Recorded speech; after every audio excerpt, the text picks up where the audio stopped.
Saludo para todos. Bienvenidos nuevamente a la Cátedra de Derecho Internacional Privado. En la clase anterior desarrollamos los puntos del contenido programático del tema número 2, que estaba referido a la validez espacial y temporal de la norma de Derecho Internacional Privado. Y el último punto que vimos fue relacionado con la figura del rendido.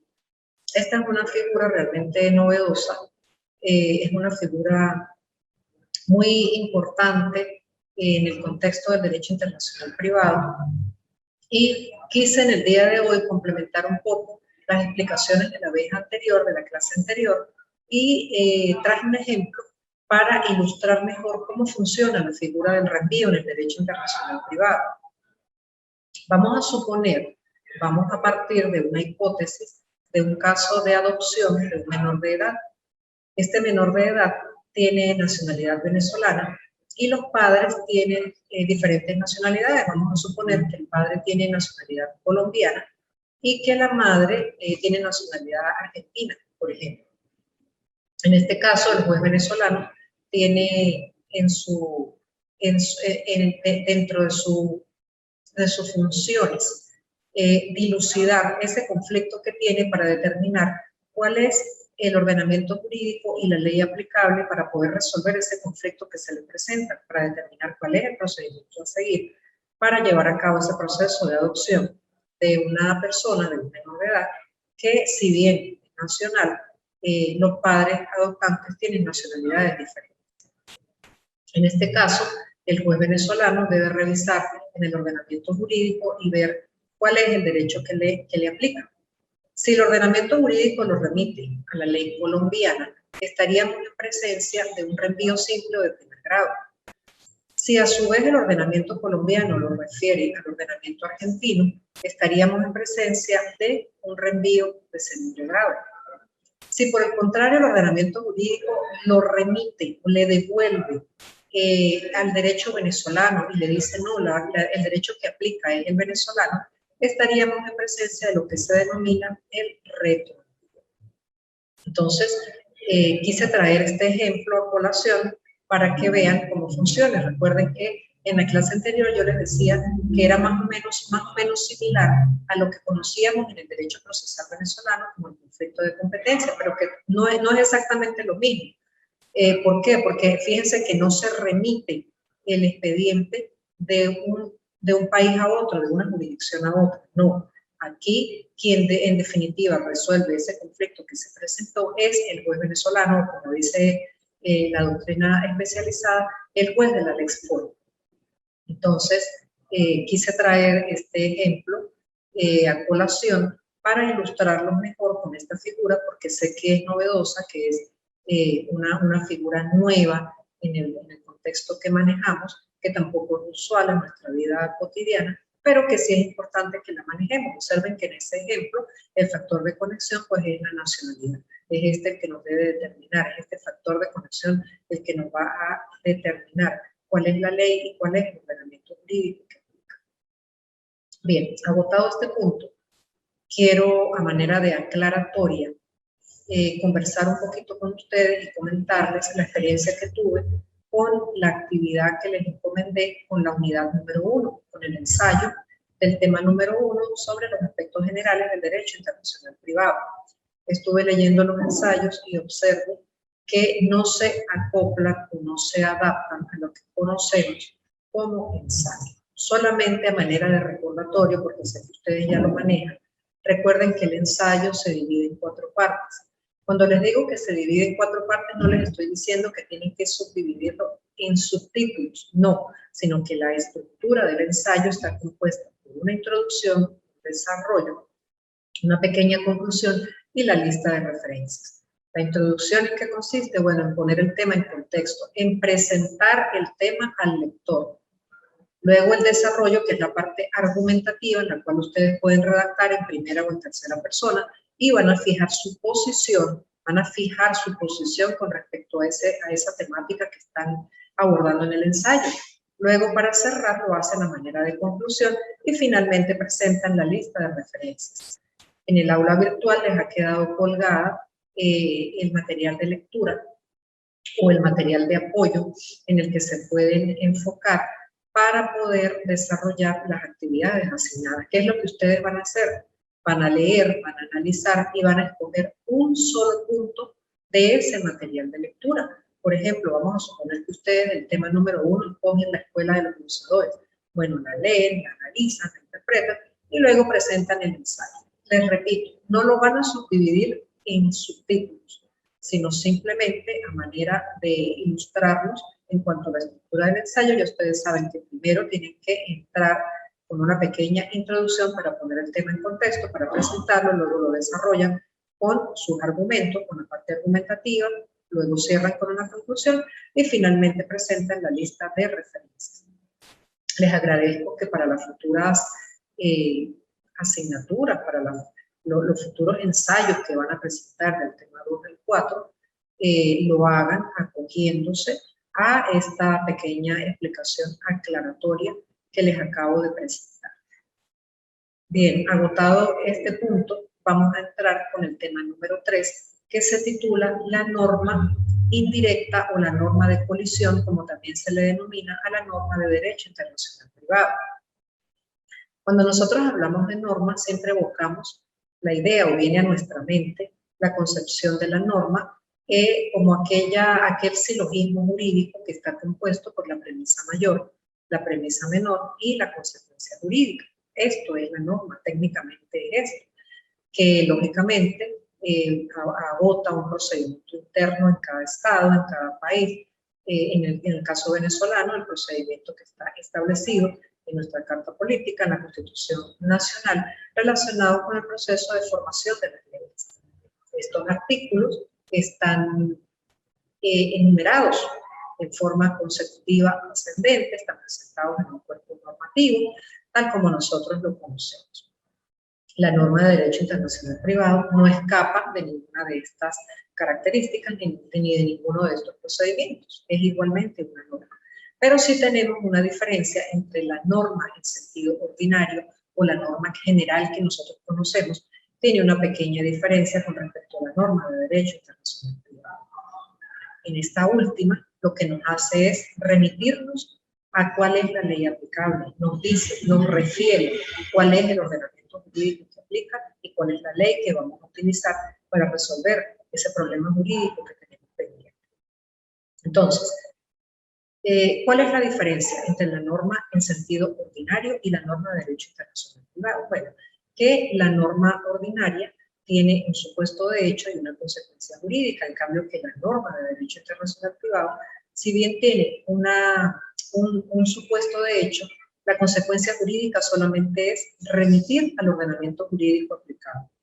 En el caso de la norma general, de la norma ordinaria, la consecuencia jurídica siempre es un mandato, es decir, la solución del caso, la norma contiene un efecto jurídico. En el caso de la norma de derecho internacional privado, ese efecto jurídico no está plasmado por el legislador como una consecuencia jurídica, sino que solo nos dice cuál es el derecho aplicable. En función de esto, la doctrina ha denominado, o la ha denominado también, como norma indirecta, norma de colisión, norma de conflicto, norma de referencia, norma indicativa o norma atributiva de competencia. Estas son las diferentes denominaciones y calificativos que tiene la norma de derecho internacional privado. La norma indirecta o de colisión, indica el ordenamiento jurídico que aplica. Ahora bien, ¿cuál es la estructura o cómo está compuesta la norma de derecho internacional privado? Bueno, en primer lugar, está estructurada con un supuesto de hecho, es decir, el tipo legal es la descripción narrativa que hace el legislador del supuesto de hecho, que es el marco que se subsume en esa norma. En segundo lugar, tenemos la consecuencia jurídica, que como les dije unos minutos atrás, en el caso de la norma de derecho internacional privado, la consecuencia jurídica solo es la remisión al ordenamiento jurídico que corresponde aplicar, la remisión a la ley aplicable para solucionar esa problemática que tenemos. En tercer lugar, el elemento distintivo, característico de la norma de derecho internacional privado, que es el factor de conexión, es decir, ese elemento localizador de la relación jurídica. Recuerden que cuando estamos ante un problema de derecho internacional privado, nos estamos refiriendo a un conflicto que se produce por una relación de derecho privado en la que está presente un elemento extranjero. En el caso del factor de conexión, consiste en localizar la relación jurídica con ese elemento extranjero. Entonces, el factor de conexión, ¿qué es? ¿Cómo lo podemos definir? Bueno, es ese vínculo, ese lazo o la relación de las personas, de las cosas o de los actos con un determinado ordenamiento jurídico. En los últimos tiempos, los factores de conexión más empleados o más utilizados son la nacionalidad, el domicilio y el lugar de celebración de los actos o de ejecución de los actos. ¿A qué obedece esto? Bueno, obedece a que en los últimos tiempos la mayoría de los ordenamientos jurídicos mundiales permite la doble nacionalidad. Entonces, existían casos en los cuales la persona utilizaba la nacionalidad que más le favorecía sus intereses para tratar de evadir la aplicación de una ley y, por el contrario, que se le aplicara la ley más favorable. Entonces, para evitar un poco esto, ya lo que se utiliza en el contexto internacional es el factor de conexión del domicilio. Lógicamente que todos tenemos domicilio, en cambio que con la nacionalidad, si bien tenemos los polos opuestos, personas con dos nacionalidades o personas sin nacionalidad, como el caso de los apátridas, en el caso del domicilio, pues esto no ocurre, porque todos tenemos un domicilio concebido conforme a los lineamientos que nos estipula el ordenamiento jurídico. Vamos a ver con un ejemplo, vamos a ilustrar mejor con un ejemplo, cómo es la estructura de la norma de derecho internacional privado y cómo es la norma en sentido general. El artículo, déjenme apoyarme un momento con esto. La norma de derecho internacional privado, la decía que está compuesta por un supuesto de hecho. El artículo 18 del Código Civil venezolano dice textualmente lo siguiente: es mayor de edad quien haya cumplido 18 años. El mayor de edad es capaz para todos los actos de la vida civil. Fíjense que aquí, ¿cuál es el supuesto de hecho? El supuesto de hecho es quien haya cumplido 18 años. Esta es la hipótesis que nos prevé la norma. Todo ese universo de personas que haya cumplido 18 años se enmarca en el contexto de esta norma que acabamos de mencionar. ¿Y cuál es la consecuencia jurídica? Bueno, la consecuencia es que todo aquel que haya alcanzado los 18 años es mayor de edad y por consiguiente es capaz para todos los actos de la vida civil. En cambio, que en el caso de la norma de derecho internacional privado tenemos el artículo 16, que lo quise traer a manera de ejemplo. Dice, la existencia, estado y capacidad de las personas se rigen por el derecho de su domicilio. Fíjense que aquí tenemos el tipo legal o el supuesto de hecho cuando nos dice la existencia, estado y capacidad de las personas. Y seguidamente que tenemos el factor de conexión, dice se rige por su domicilio. Entonces, cuando tengamos una problemática relacionada con la existencia, estado y capacidad de las personas, nos tenemos que remitir a la normativa del derecho del domicilio de la persona que esté involucrada en esa relación de conflicto. Entonces, quise traerlo a manera de ejemplo para ilustrar mejor cómo funciona o cómo podemos ver mejor desde el punto de vista práctico la diferencia entre la estructura de una norma en sentido general y la estructura de la norma de derecho internacional. Otro punto que nos trae el programa es el relacionado con el factor de conexión, el que conversábamos hace unos minutos. ¿Qué es el factor de conexión? Es el medio técnico, el mecanismo técnico empleado para determinar la ley que aplica. Es el elemento de enlace, es el elemento característico típico que nos distingue a la norma de derecho internacional privado. ¿Cómo se clasifica? La doctrina nos elabora diferentes criterios clasificadores. Sin embargo, para fines prácticos y para fines pedagógicos, yo quise traerles una clasificación sencilla que me pareció que es la que más se adapta a la vida práctica y es pues la que podemos ver en el contexto y en el tráfico de este tipo de relaciones. Un criterio clasificador obedece a su contenido, es decir, una clasificación de acuerdo al contenido del factor de conexión. Y tenemos que los divide en personales, reales y voluntarios. Cuando hablamos de los factores de conexión personales, nos estamos refiriendo a la nacionalidad del domicilio, de los cuales conversaba hace unos minutos atrás, y ya les decía cuáles son las ventajas y las desventajas de la nacionalidad frente al domicilio.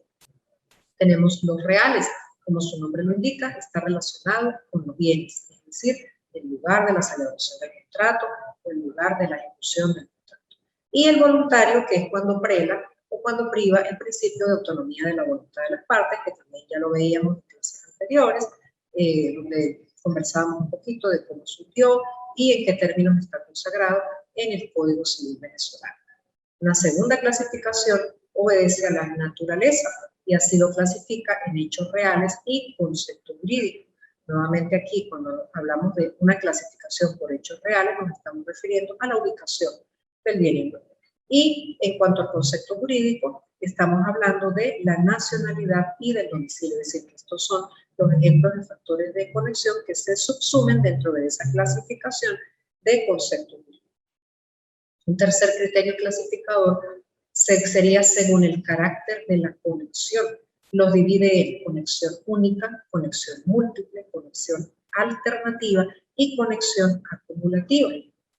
Esta clasificación asociada, lógicamente, a los vocablos que utiliza. Fíjense, en la conexión única, bueno, estamos en presencia de un solo factor de conexión. En la conexión múltiple es cuando estamos en presencia de varios factores de conexión. En la conexión alternativa tenemos varios factores de conexión, pero uno solo es suficiente para determinar el ordenamiento jurídico que aplica y establecer cuáles son los efectos jurídicos. Y la conexión acumulativa, también estamos en presencia de varios factores de conexión, pero se hace depender de varios de ellos la solución del problema jurídico. Nuevamente les reitero, como les comenté anteriormente, que estos factores de conexión, cuando la norma de derecho internacional privado nos presenta el factor de conexión, lo que nos hace es indicar el derecho aplicable. Y luego que estemos claros en cuál es la ley que aplica, cuál es el ordenamiento jurídico que nos va a solucionar el conflicto, debemos introducirnos dentro de ese ordenamiento jurídico y revisar cuál es la norma material, cuál es la norma sustantiva, que en definitiva nos va a resolver el conflicto. ¿Por qué? Porque la norma de derecho internacional privado solo me dice el derecho aplicable es el colombiano, o el derecho aplicable es el venezolano o el argentino, etc. Luego tengo que buscar dentro de esa legislación cuál es la norma material, la norma sustantiva que me puede resolver ese conflicto. Por último, tenemos la clasificación de la norma de derecho internacional privado. De la misma manera que con la clasificación de los factores de conexión, la doctrina nos elabora diferentes criterios clasificadores. Solo traje a colación dos, que también, al igual que con los factores de conexión, me parece que son pues los que tienen mayor relevancia en el campo práctico. Tenemos una clasificación que obedece a su procedencia, es decir, al origen de la norma de derecho internacional privado, y los clasifica en nacional e internacional. ¿Cuándo sería una norma de derecho internacional privado nacional? Bueno, cuando es producto del proceso de formación de las leyes interno de cada país, ese proceso de formación de las leyes. ¿Y cuándo sería una norma de derecho internacional privado con carácter internacional? Bueno, estaríamos en presencia de aquellas que surgen como consecuencia del acuerdo de voluntades entre los países, es decir, las que surgen a través de los tratados, de los acuerdos y los convenios, como es el caso del Código de Bustamante. Un segundo criterio clasificador nos dice según contenga o no todos los elementos de la norma formal de derecho internacional privado. Esos elementos que veíamos hace rato, el supuesto de hecho o tipo legal, la consecuencia jurídica y el factor de conexión. Según este criterio clasificador puede ser principal o rígida o flexible. La primera, principal o rígida, es cuando están presentes todos los supuestos de la norma. El supuesto de hecho, consecuencia jurídica, factor de conexión.